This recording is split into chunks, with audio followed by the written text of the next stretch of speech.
তার শ্রদ্ধাঞ্জলি। আজকে আমার নিবেদন বিশ্বকবি রবীন্দ্রনাথ ঠাকুরের লেখা কবিতা বিচিত্র স্বাদ। আমি যখন পাঠশালাতে যাই, আমাদের এই বাড়ির গলি দিয়ে 10টা বেলায় রোজ দেখতে পাই ফেরিওয়ালা যাচ্ছে ফেরি নিয়ে। চুরি চাই, চুরি চাই সে হাঁকে, চিংড়ের পুতুল ছুরিতে তার থাকে।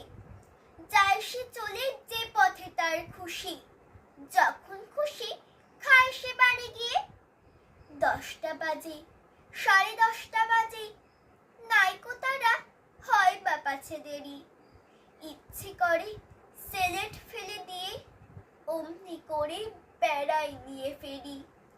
আমি যখন হাতে মেখে কালি, ঘরে ফিরি 4:30 বাজে। কোদাল নিয়ে মাটি কোপাই মালি বাবুদের ওই ফুল বাগানের মাঝে। কেউ তো তারে মানা নাহি করে, কোদাল পাছে পরে পায়ের পরে। গায়ে মাথায় লাগছে কত ধুলো, কেউতেও সে বকে না তার কাজে। মা তারে তো পরায় না সাব জামা, ধুয়ে দিতে চায় না ধুলোবালি। ইচ্ছে করে আমি হতাম যদি বাবুদের ওই ফুল বাগানের মালি। একটু বেশি রাত হতে না হতে মা আমাকে ঘুম পাড়াতে চায়। জানলা দিয়ে দেখি যে পথে পাগড়ি পরে পাহাড় ওলা যায়।